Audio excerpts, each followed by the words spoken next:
Hello, this is the Jurassic expert here, back with another video. Today I am reviewing the Primal Attack Control and Conquer Carnotaurus. So, yeah, this is, last I saw, was currently available on Walmart.com, so go make sure to check that out, along with the new Extreme Chomping T-Rex. So, yeah, that out of the way, now let's actually take a look at, not the figure, the packaging, because this is the first Primal Attack here on the channel. The first Primal Attack figure here on the channel. And I've set up the camera. It's a little crooked, so I do apologize for that. But yeah, so I gotta say, I actually like this packaging a lot more than the Dino Rivals packaging. I know that's not really a common opinion, but I don't know. I just feel like there's more going on with this new packaging, and it also kind of reminds me a little bit of the Kenner packaging. So yeah,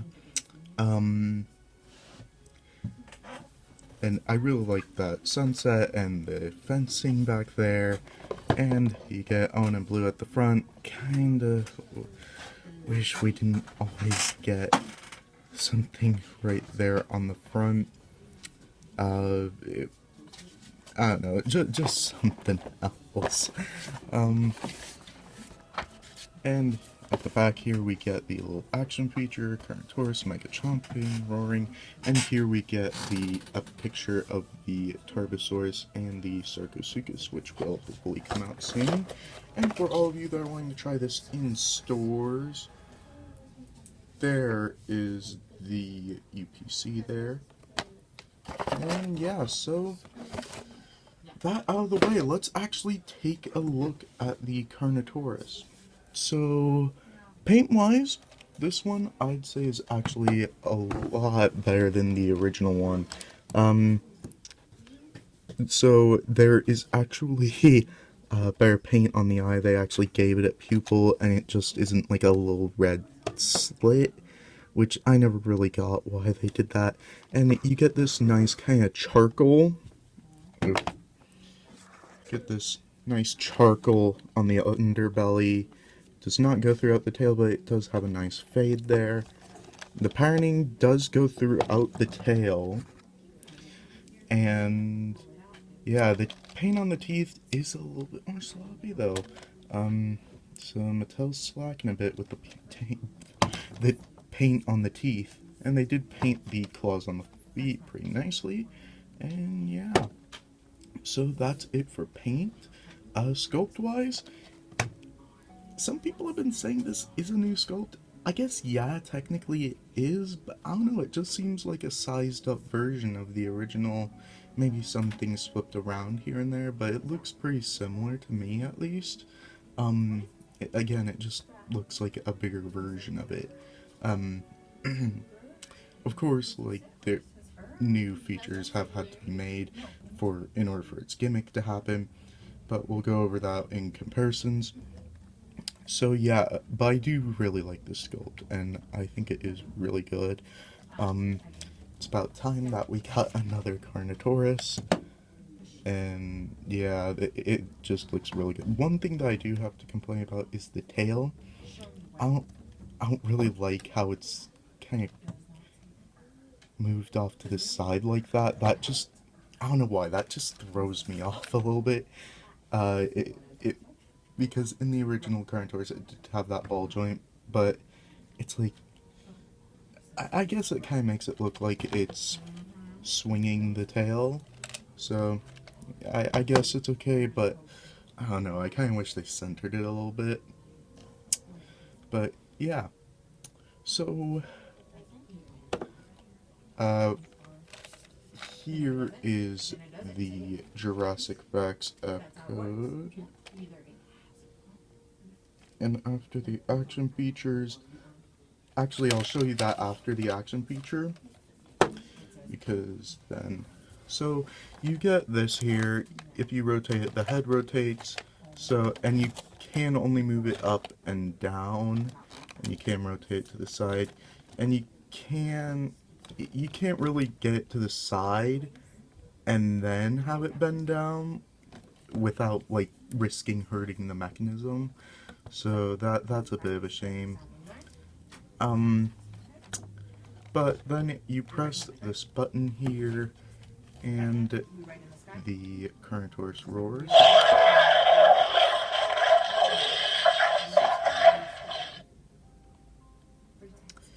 Okay, there's one. I don't think I'll go over all the roars here, just because, like, if you really want to hear the other roars, there are like 10 other YouTubers that have been reviewing this. I am really late to reviewing this figure. But yeah, let's actually take a look at the articulation. So, the arm joint can move up that much, back that much, out that much, and in that much. There is no articulation in the head due to the joint there. The heel can swivel in. There is no outward movement. There is, however, movement in both legs. Yeah, and if you do that all the way, it makes a noise as well. And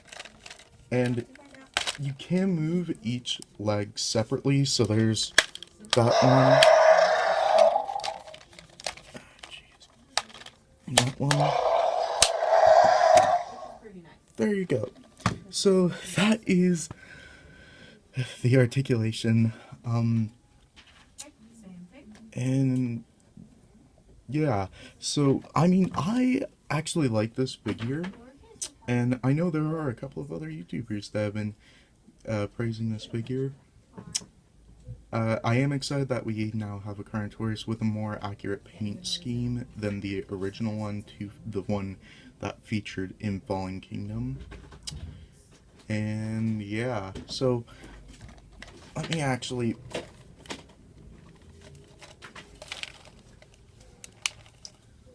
see. There we go.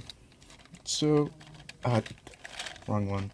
So there is the Jurassic backup code. Again, I can't move the tail out of the way, so I'll have to do it at this awkward angle, but yeah, you could just maneuver your phone to get a look at that. So there is the code there.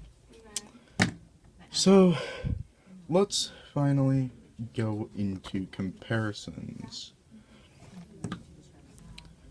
So for our first comparison, here we have the new Ornitholestes attack pack, is Wheatley. And for your Carnotaurus comparison, here is the Control and Conquer Carnotaurus next to the I forget what it's called, the Action Attack or the Dual Attack. I forget what this was called actually.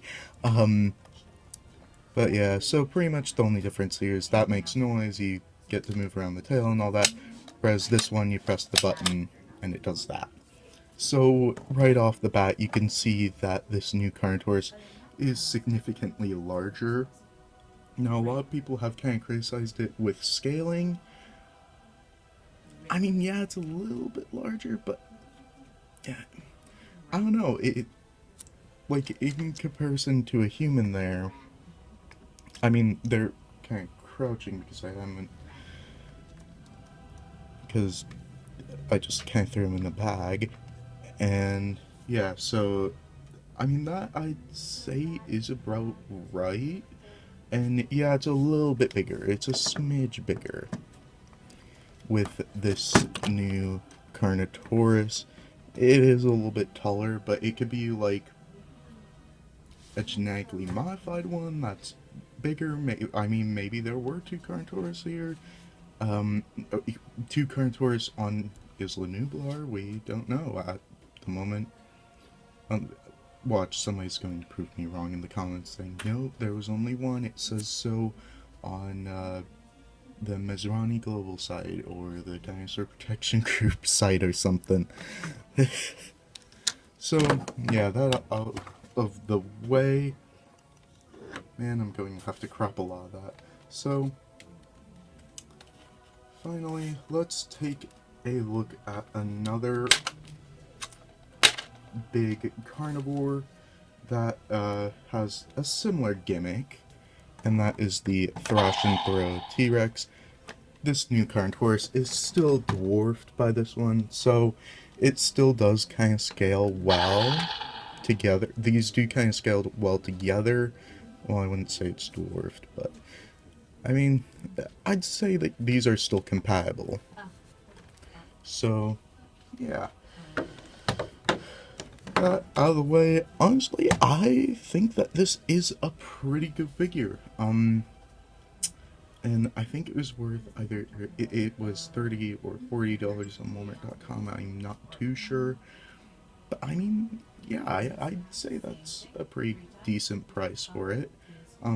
Especially considering that it's pretty much like another Thrash and Throw T-Rex just in the form of a Carnotaurus. So, yeah. So it does kind of make sense that it's around that price range, and it stands better than the Thrash and Throw, so that's good. So, yeah. If you were to come across this, I would suggest it. And yeah. So, as always, make sure to like, comment, and subscribe, and hit the notification bell to get notified whenever I put up new videos like this one. And as always, dinosaurs might be older than you, but you are never too old for